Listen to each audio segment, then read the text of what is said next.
All right, good afternoon, everyone. Welcome to the 2023 Fairbanks Center for Medical Ethics Grand Rounds Lecture Series. I'm Brian Leland. I'm the director of the Fairbanks Center for Medical Ethics, our fellowship director, and the medical director for pediatric ethics over at Riley Hospital for Children. It is my pleasure to introduce today's speaker after a couple of housekeeping items. First and foremost, please use the text code, which maybe is on the next slide. Yes, perfect. And you can receive your CE or CME credit for attending today's lecture. Certificates are being sent out about 30 days after the lecture, so don't panic if you don't see one right away. This webinar is going to be recorded, so by all means, jump on fairbankscenter.org and you can see it. Usually we get it posted within about a week, and we encourage you to disseminate that or invite colleagues to jump on the website in order to view the lecture as well.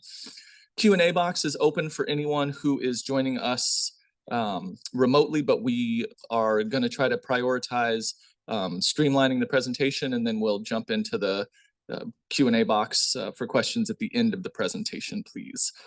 Our presenter has no financial conflicts of interest to disclose, much to her disgruntlement. It is now my pleasure to introduce the Reverend Dr., I love saying that, Reverend Dr. Leah Gunning-Francis, who joined Indiana University as Senior Vice President and Chief Mission and Values Officer in January of this year. As the Chief Mission and Values Officer, she oversees the departments of chaplaincy, spiritual care and congressional partnerships, clinical and organizational ethics, system archives, and organizational excellence. So very few people to be in charge of, as you can imagine. She joined IU Health from Christian Theological Seminary in Indianapolis, where she was Vice President for Academic Affairs and Dean of the Faculty as of 2016. Her longstanding commitments to social justice, racial equity, and transformative pedagogy are evidenced in her work as a scholar, public theologian, preacher, lecturer, and author of 2 books, Ferguson and Faith, Sparking Leadership, and Faith After Ferguson, Resilient Leadership in Pursuit of Racial Justice. She has also been featured in a PBS documentary called The Talk, Race in America, and in the Tribeca Films Festival feature, Ferguson Rises. She is a graduate of Hampton University, Candler School of Theology, Emory University, and Garrett Evangelical Theological Seminary. She was also awarded honorary degrees, I got to get me some of that, from Fontbonne University in Missouri and Franklin College here in Indiana. And she resides here in Indianapolis with her husband, Reverend Rodney Francis, and her two sons, Evan and Desmond. I am so excited that she is going to talk with us about spirituality and health, something I think we could all use a little more of. Please welcome Leah.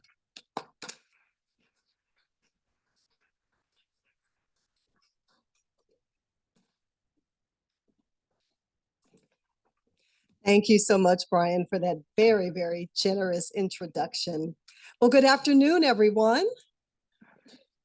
It is great to see you today. And for those who are joining us online, we welcome you and are glad that you're here as well. So I'm hitting the forward slide, but I'm just one second. Just talk amongst yourselves for a second. Did you hit it really hard? I wonder if we. There you are. Perfect. Perfect. Thank you so much. Well, it is truly my pleasure to be with you today. I hope that you're doing well and staying warm. Many thanks to the Fairbanks Center for Medical Ethics for this forum, to Dr. Amy Martin for her leadership, to Annie and Matt and Kelsey and all who work every day to make this work possible. And again, Brian, to you, thank you. Thank you all for your support. So as Brian said, I am 10 months into my role as the Senior Vice President and Chief Mission and Values Officer here at IU Health. And what a grand time it has been.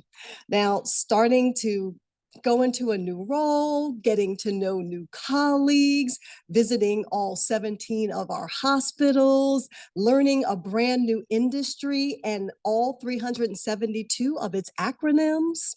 Ooh, what a journey it has been. But I am fired up and ready to go and looking forward to continuing to journey with you in the years ahead. As we begin today, I have a question for you. Where do you go and know that you belong? Where do you go and know that you belong? What does it feel like? What does it look like, smell like, sound like, or even taste like? I'm from New Jersey, a little town called Willingboro, which is about 20 minutes east of Philadelphia.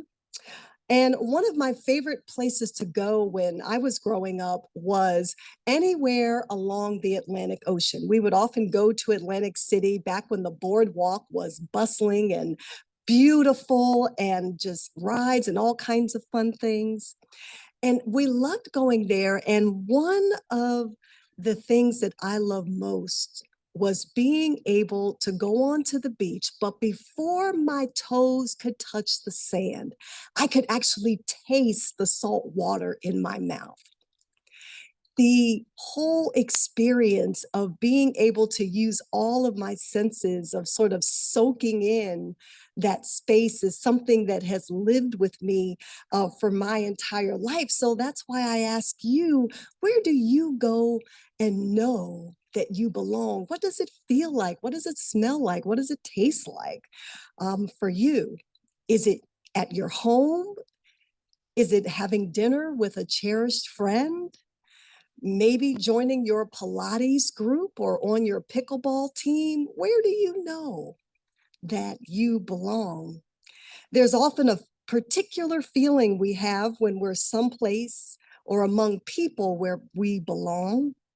We can fully be ourselves. We can let our proverbial hair down and truly laugh out loud, not just send the LOL emoji, but like, ha ha ha, laugh out loud. When we know we belong, there's no imposter syndrome, not feeling valued or needing to play yourself small so someone else can feel big. Rather, belonging is acceptance. It's fitting in, feeling like we're an integral part of a particular ecosystem. We're being free to just be. In Abraham Maslow's hierarchy of needs, love and belonging sit squarely in the middle of the triangle. They're above physiological and safety needs and below self-esteem and self-actualization.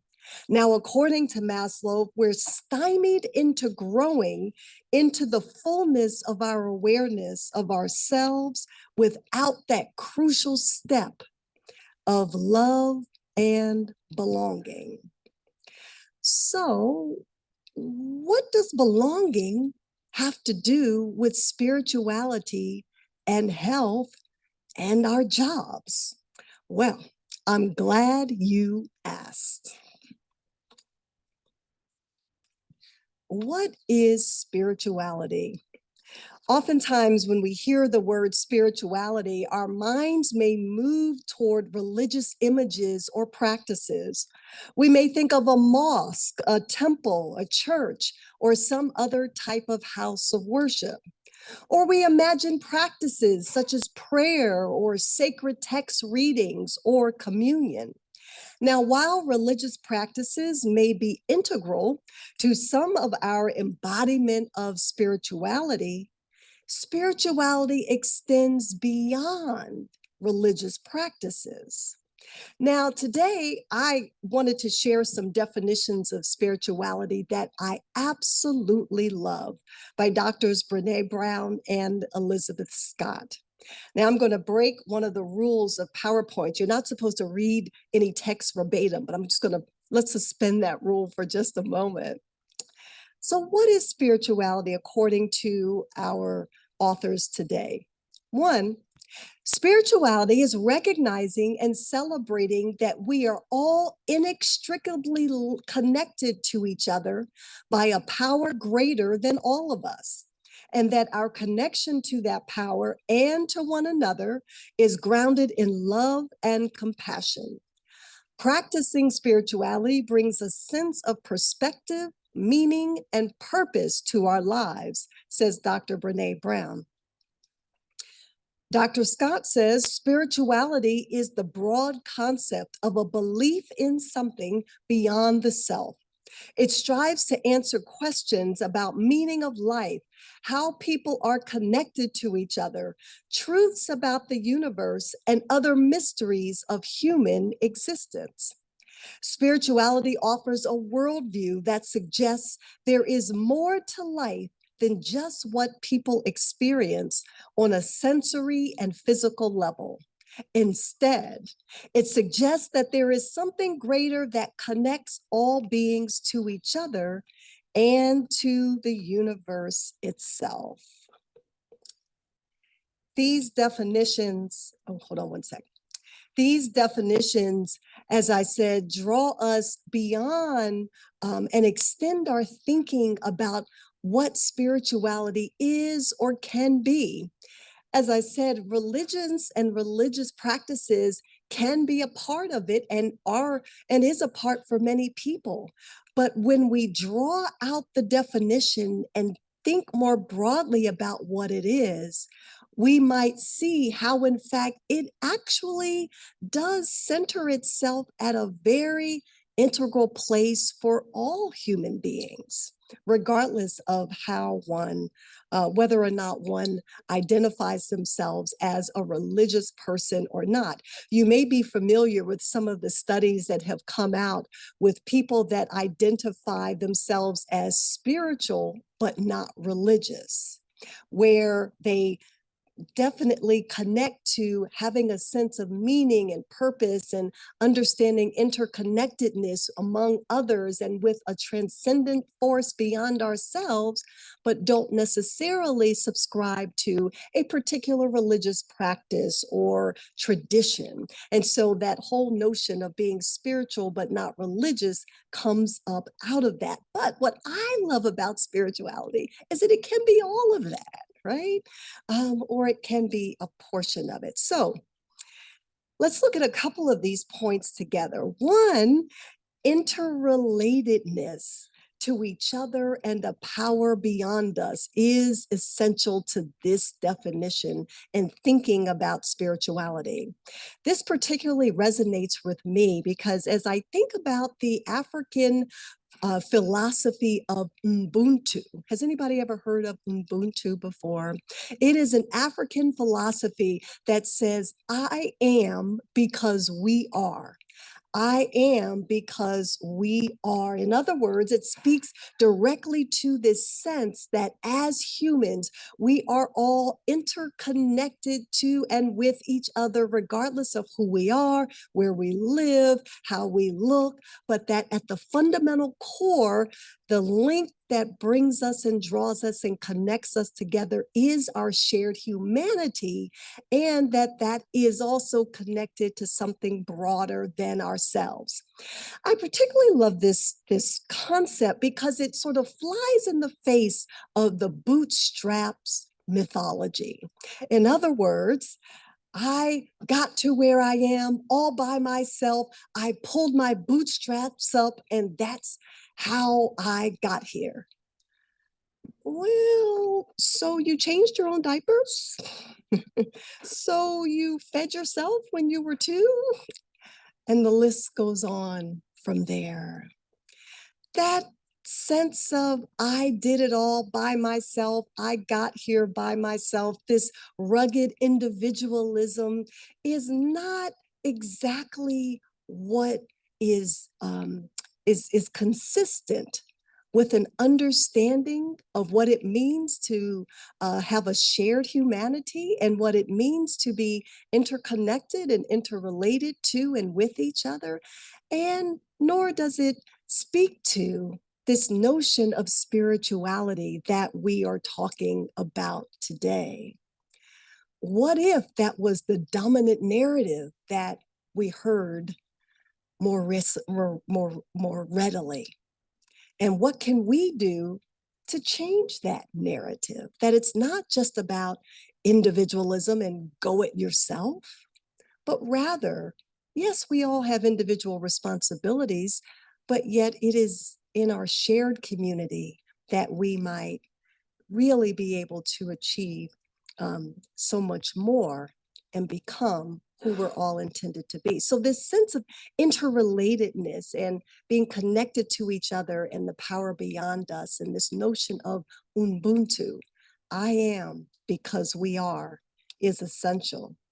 A second point that I draw out from these identifications of spirituality is that there is more to life than we know.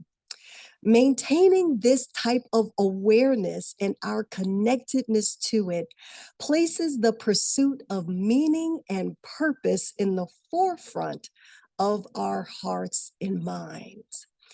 If we subscribe to this way of thinking about spirituality or even open to considering it, we also may consider that there is something beyond ourselves, that there's more to life than we can necessarily see or touch or experience in any one moment. And that's really important to me, especially as we go along and talking about creating a culture of belonging. Because if I largely know and understand life through my experience of it, whoa, what a limitation that is. Because my experience is going to differ from your experience, is going to differ from our patient's experience, is going to differ from our neighbor's experience, and on and on and on. But if we can really grapple with an understanding that life is more than what we know, more than what we see, more than what we have experienced, then that can open us up to understandings that go beyond us and also help us consider what it means to pursue meaning and purpose, and how I might do it and how you might do it and how we might do that collectively. Connectedness, transcendence, meaning, and purpose are all aspects of spirituality and essential to health and well-being. As I think about the relationship between spirituality, health, and well-being. Health for me is the optimal state of physical, mental, emotional, and spiritual well-being. Health for me is the optimal state of physical, mental, emotional, and spiritual well-being. Spirituality and health are interrelated. Well-being is difficult to achieve without a sense of clarity, of meaningful purposes, and connectedness throughout the course of our lives. Each stage of our life and throughout the life cycle presents opportunities for us to learn more about ourselves and our world, shaping the meaning and values to which we ascribe. Healthy development occurs best in a context of belonging and individuation, love and forgiveness, risk and reward, natural beauty and the blank canvas upon which we create beauty, community and solitude. The dynamic interrelatedness of spirituality and health creates space for us to live, move, and have our being toward wholeness. One of the ways this is depicted is in a well-being wheel. Have you all seen this before? This particular wheel was developed by the University of New Hampshire through their health and wellness initiative. And as you can see in the wheel, sort of this interrelated way of thinking about all the components of our lives that come together to support well-being. So on the top, we see emotional and how being kind and recognizing the experience of a wide range of emotions that we feel contribute to this. Environmental and thinking about the broader spaces, the physical spaces that we inhabit and how their wellness or not contribute to our well-being. Financial, the ability to meet our financial needs and manage money in the short and long term is essential. Intellectual, allowing our brain both stimulation and rest for critical thinking, curiosity, and creativity. So that intellectual stimulation ongoing is essential for our well-being. Occupational, pursuing a career path that supports our goals, professional growth, and success. So our sense of occupation, or as I've talked about it for many years, a sense of vocation, a way of work and being and doing out of which we're responding to a sense of call, that we feel called to this work that we do. The physical well-being, knowing that our body and giving it what it needs for health and healing and energy. The social relationships that we have, building and engaging in trusting, respectful and authentic relations. And finally, the spiritual aspect, connecting to inner and outer worlds that support and living out our values and purposes. So all of this, if wellness is at the center, and we are actively engaged in this pursuit of well-being and this caring for ourselves, this wheel is a way for us to think about what the components are that help to foster a sense of well-being. And so this notion of spirituality and health and well-being and how they come together and are actively working, and we're tasked to be actively working to pursue them at the same time, and at the same time, we know that when these various aspects on this wheel are adverse to our sense of well-being,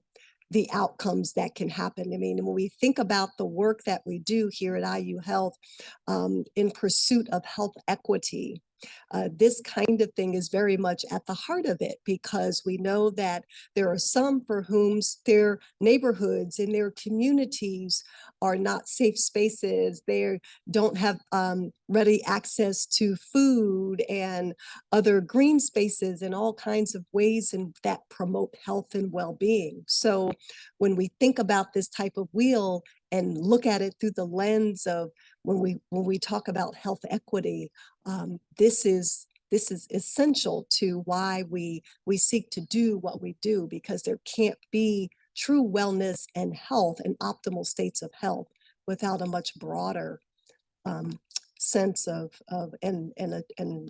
consideration of these other factors.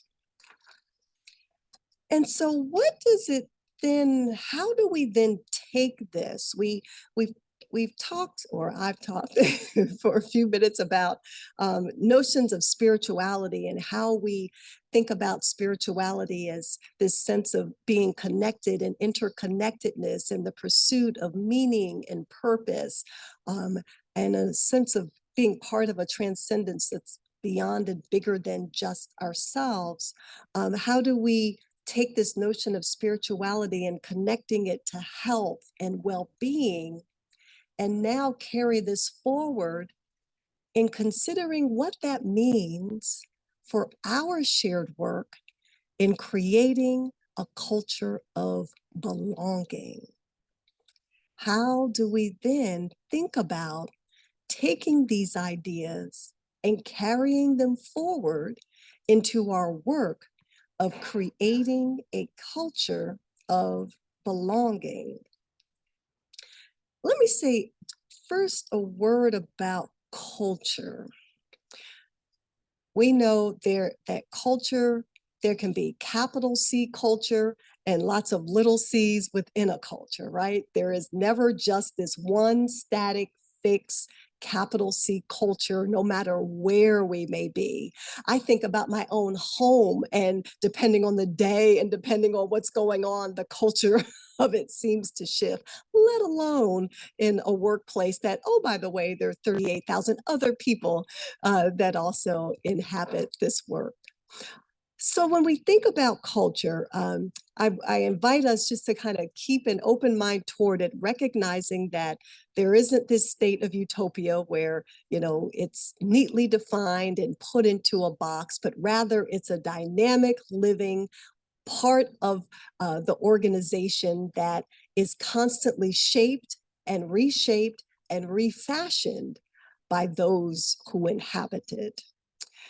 We know that our systems and our processes, how we do things, shape our culture, right? We have rules, we have standards, we have regulations, we have codes of ethics, we have all these different ways that govern and impact and shape our culture.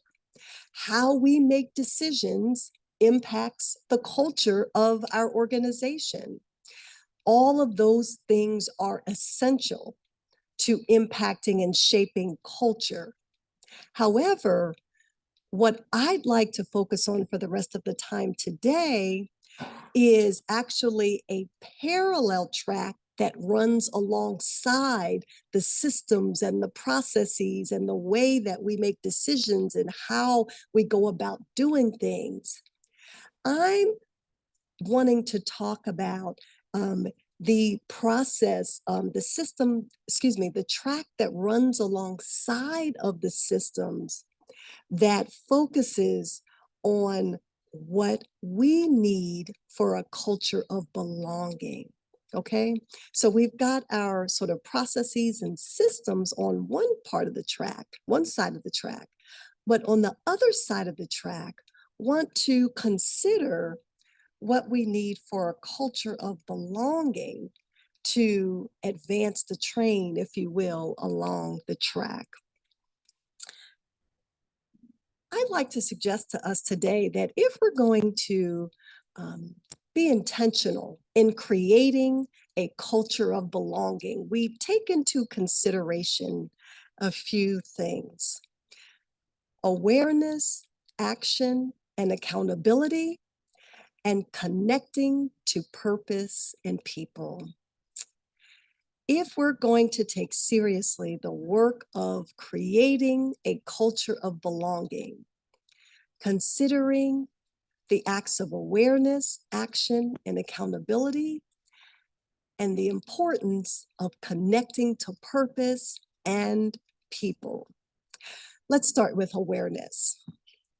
We are a diverse body of people in innumerable ways and carry various identities. Our life experiences shape so much of who we are and how we understand the world that there are too many to name and number.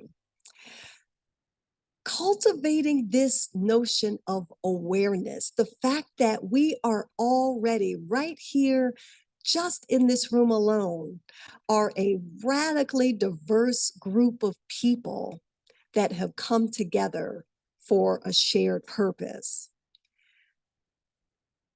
But raising this awareness of the ways in which we differ, the ways in which we experience life differently, and how our experiences have shaped how we engage the world matters.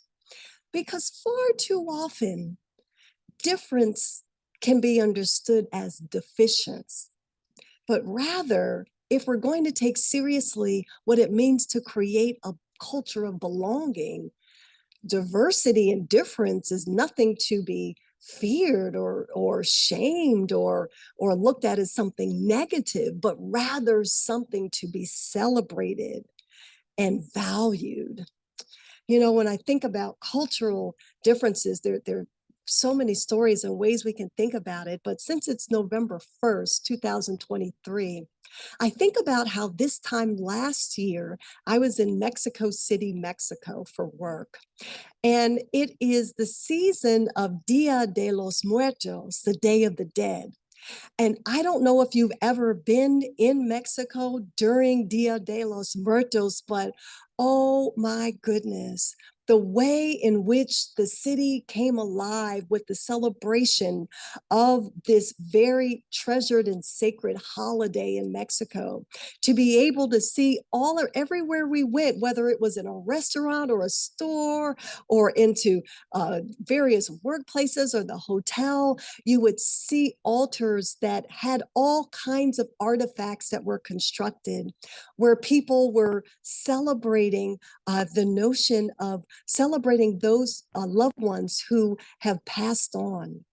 And this very rich and deep and meaningful culture took on new life for me personally, actually being in the midst of such a vibrant celebration where sometimes there's some that, you know, and especially here in the United States that don't ascribe to that type of celebration. And that's not a judgment, it's just a fact.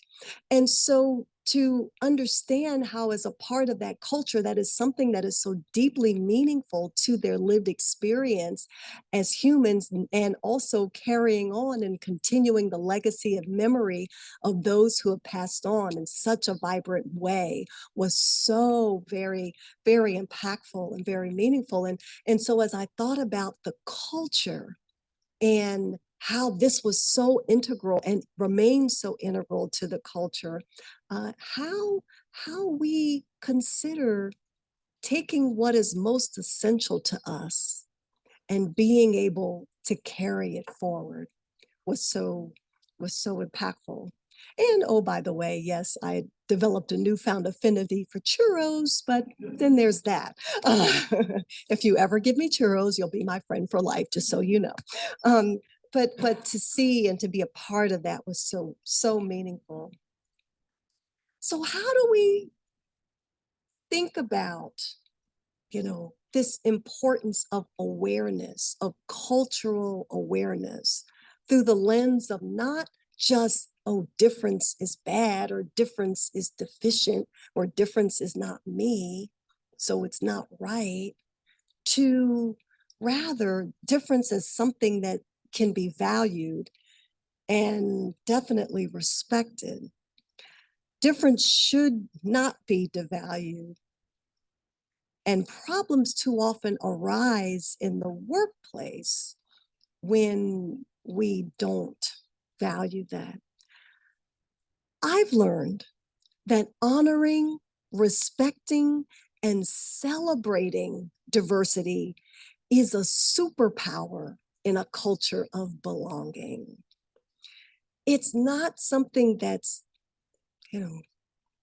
adverse, but rather, if we really tap into it, it can be our superpower. This is why diversity, equity, and inclusion efforts are so important.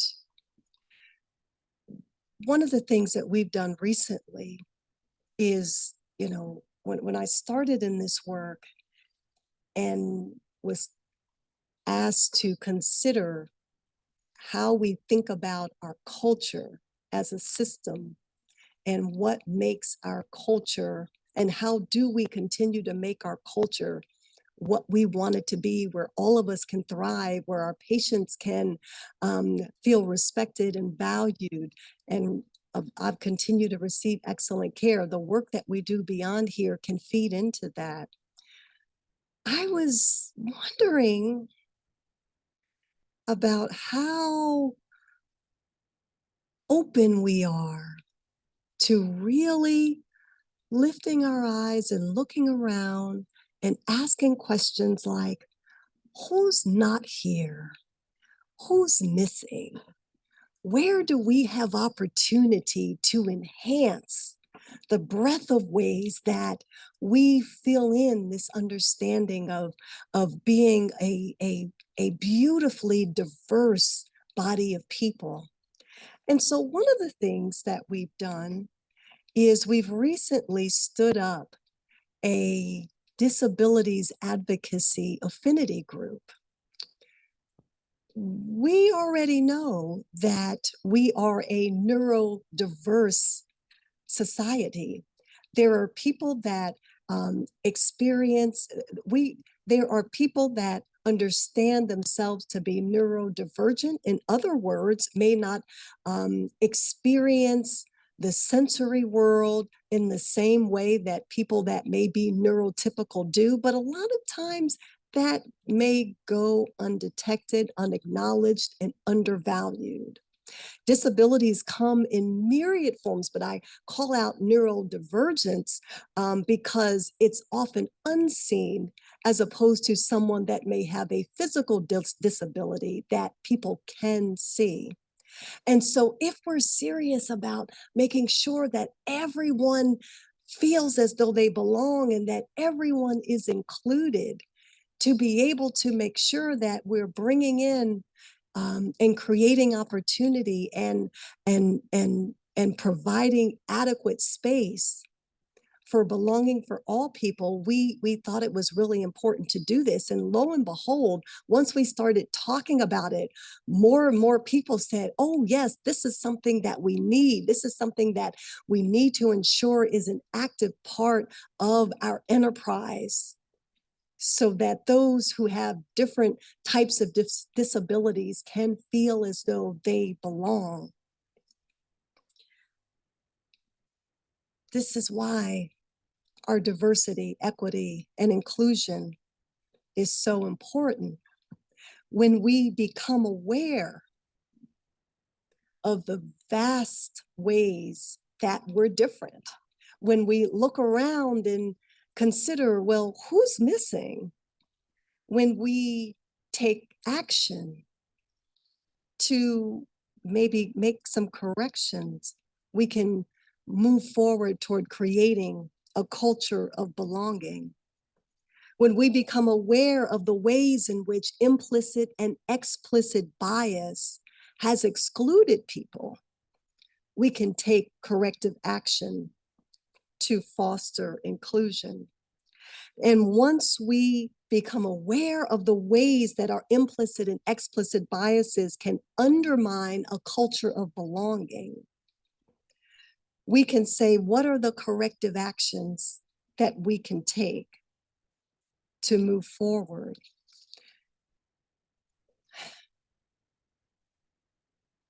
And how will we hold ourselves accountable in doing so? Friends, we know that when we talk about creating this type of culture of belonging where all people can truly see themselves, feel valued, and an integral part of what's going on, this can sometimes feel like countercultural work. And you say, wait a minute, I thought you were talking about creating a culture of belonging. Yes, I am talking about creating a culture of belonging, but unfortunately, we live in an era where it can feel like, not just feel like, but can be, to talk about being inclusive is actually countercultural. When we talk about just because others may be different from us, that we're saying, no, there's room for all of us here, that can feel countercultural, but it's the very culture that will move us forward into a culture of belonging. And so the actions that we take to help create this culture of belonging are the everyday actions, both small and big.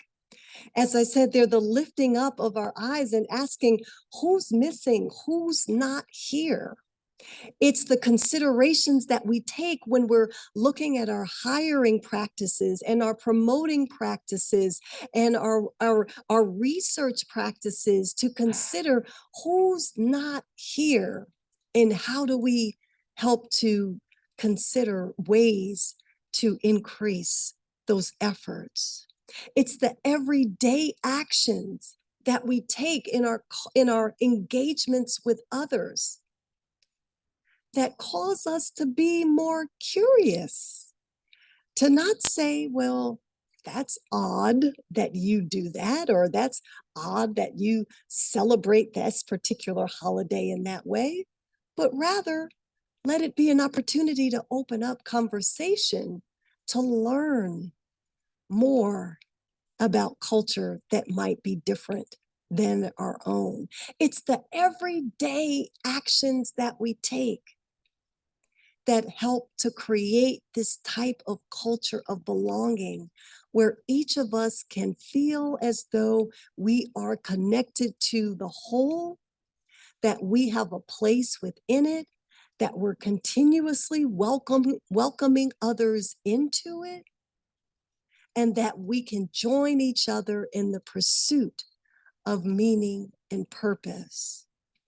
And we hold ourselves accountable to it. When we see others acting in ways that don't foster a culture of belonging, might we say, hey, we might want to consider a different route? How we hold ourselves and each other accountable to this creation of a culture of belonging is one, taking on the responsibility that the responsibility belongs to each of us. That it's not just the responsibility of the leader over there, or it's not just the responsibility of the HR department, or it's not just the responsibility of the patient engagement team, or it's not just the responsibility of somebody, but it is the responsibility of each of us. And if we can say and be willing to do the work within ourselves to say, have I ever evaluated or had evaluated my own biases? Have I done the hard work of considering the ways in which maybe I see the world are not the same way that everybody else does? Have I opened my own mind to consider other people's points of view and how we take that in to our decision-making processes? Are we willing, friends, to first hold ourselves accountable in these ways as we seek to then hold each other accountable in this process of creating this culture of belonging? I just believe that when we do that, that when we create the level of awareness, that difference is not deficient, but rather can lead us to more curiosity, to more deeper understanding. That when we're willing to take actions to create inclusion as opposed to exclusion and hold ourselves accountable to that work. And let me just offer a word of caution. Doing the internal work of becoming aware of our internal biases and others, this is not your feel good fuzzy work. Let me just offer that word of caution, that it's not always, oh, I'm so glad to learn that I was biased against this group of people over here. Like nobody wants to feel that way, right? But when we can take the courage to do that kind of work, to stand in our truth and to learn and grow from it, then we create opportunity to truly be able to do more to create a culture of belonging. And so creating that level of awareness, take the corresponding actions, holding ourselves and others accountable, forge us forward to helping ourselves and other connect more deeply to our shared sense of purpose and to each other. It is near impossible for us to have a culture of belonging where people don't feel connected to our sense of purpose and, in a way, to each other. Now, I'm not talking about all tens of thousands of people. Everybody has to become everybody's BFF. That's not what I'm talking about.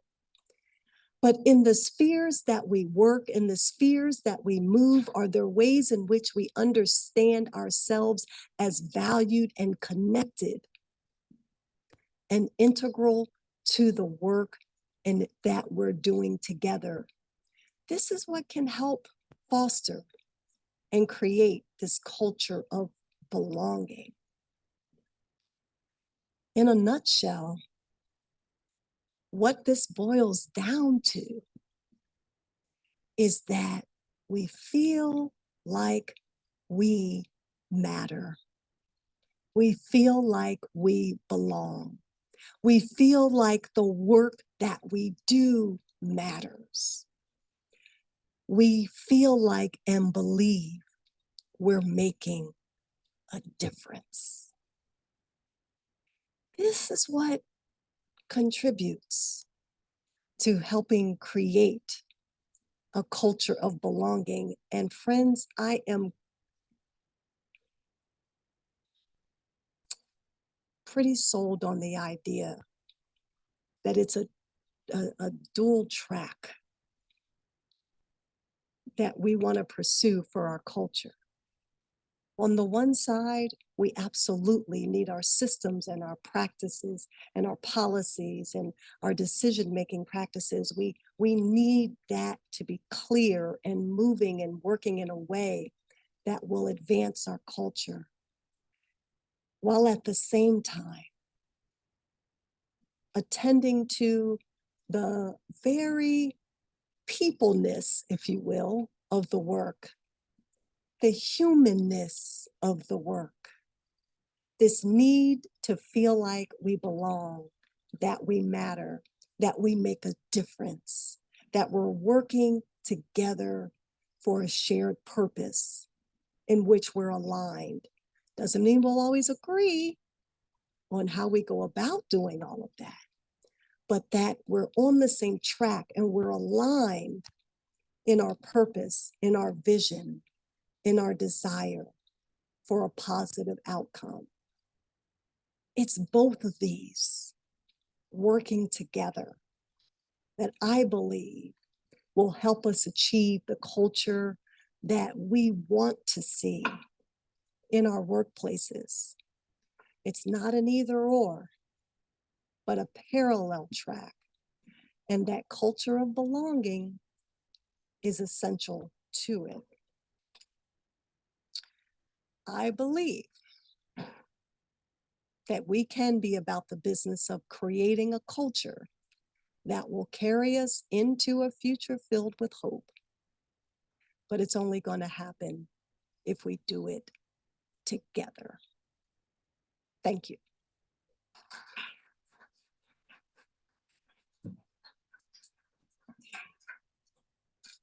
Thank you so much. That was an amazing presentation. And if we have any questions from the audience, please feel free to raise your hand if you were in person. If you are virtual, please feel free to drop your question in the Q&A box.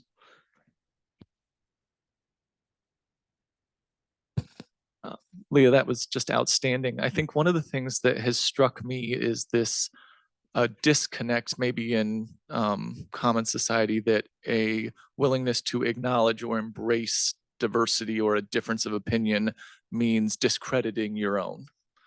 And I'm wondering if you know of literature or have thoughts about how to ensure that we can reinforce that engaging in an appreciation for those differences is not the same thing, or is not mutually inclusive of discrediting your own values and experience in life.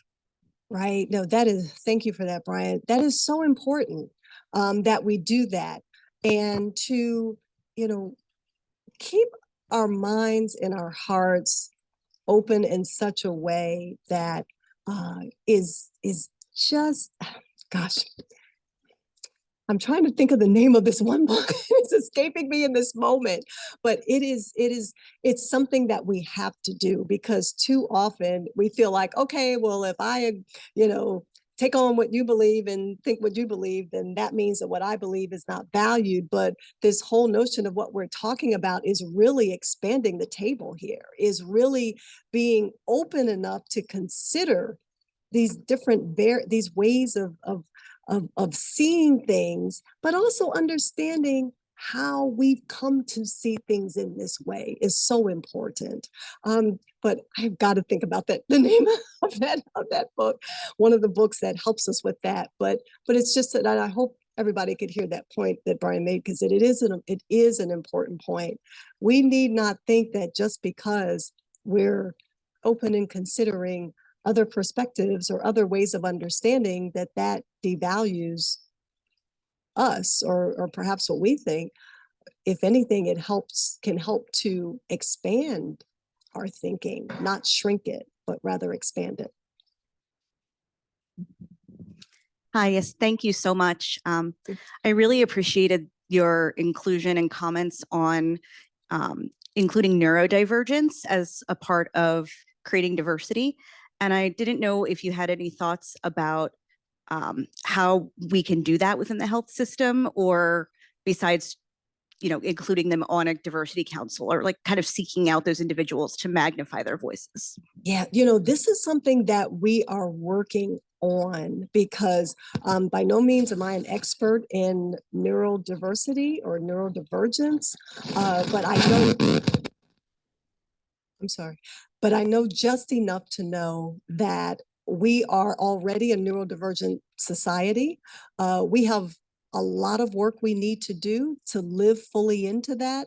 And I believe that IU Health can become a model for the state of Indiana and beyond on how to become a neurodivergent friendly workplace. It will extend to not only our team members, but also to our patients.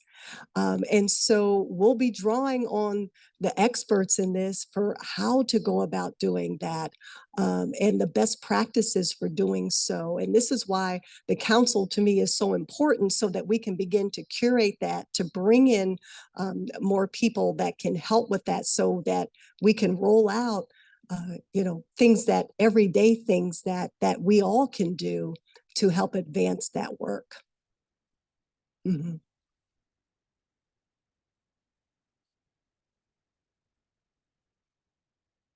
That's all. Okay. No. Okay.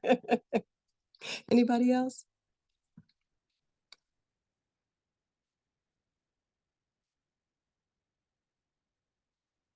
Well, while we're waiting, in case anybody has another question, I will say one thing about neurodivergence that I've learned. And mind you, I'm not the expert on this one. I'm just sharing a few things that I've learned. One of our traits that's very common in our culture, sort of, let's say even a professional workplace culture that's dominant, is a lot of times we say that when we meet somebody, we should look them in the eye and talk to them, look at them while we're talking. Is that correct? Well, did you know that for some people that are autistic, it's actually physiologically painful for them to look at you in the eyes while they're talking to you? So they might talk to you like this. They can be carrying on a conversation. You're over there, but they're looking this way and still tracking everything you're saying and engaging in the conversation, but they need to look this way so that their own physiological response is one that is amenable for them. That's just one example. What would that mean for our cultural norms in our workplace if we were to take into our way of understanding that there are some people that need to look away while they're talking to you, and they're not trying to be disrespectful or rude or aloof, but they need to do that. That's a way of cultural understanding. That doesn't mean that has to change the way you engage with people, that you can no longer look people in the eye, but you've now expanded your way of understanding. And rather than saying, oh no, I can't hire anybody that doesn't look me straight in the eye, but rather, I wonder if there might be a reason that they do that. And maybe I need to understand a little bit more before making a snap judgment. That's a cultural change that creates opportunity for better inclusion and belonging and understanding. Yeah, thank you. We have one question here. So thinking about, in particular, recruiting and bringing in people who may not normally be in the room, right? Trying to recruit individuals and get a diversity of experiences. What sort of strategies do you recommend for that sort of assessment of who is missing in this group and how to kind of bring them in? Yeah. This is, I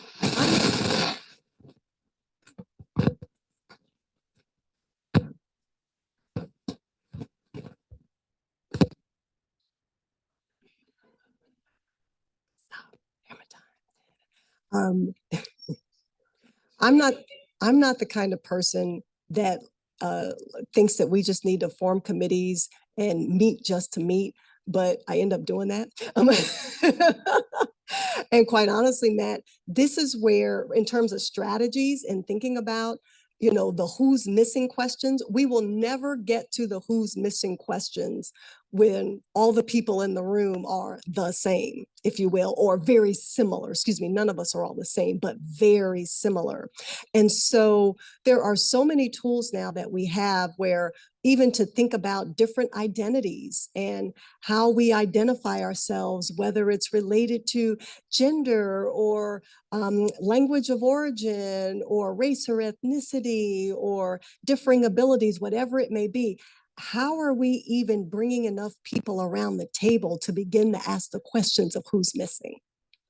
And it's difficult to do that if we don't have a meeting. And so so that to me would be the absolute first strategy. Like, I, Leah, in and of myself, cannot be the sole arbiter of determining who's missing. Like, I can't do it, right? And neither can any one of us by ourselves, or just by the people that work next door to me. So that would be my recommendation for anybody that would want to take an important next step for beginning that conversation of who's missing, and then the next corresponding step of what does it look like to go and help them or tap into, and help attract and retain. That's another conversation, attract and retain here within the system. Anybody else?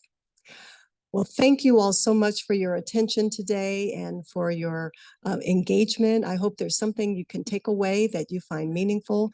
If you ever have a question that arises, don't hesitate to email me. I'd be happy to talk further with you, and I appreciate your time today. Thank you.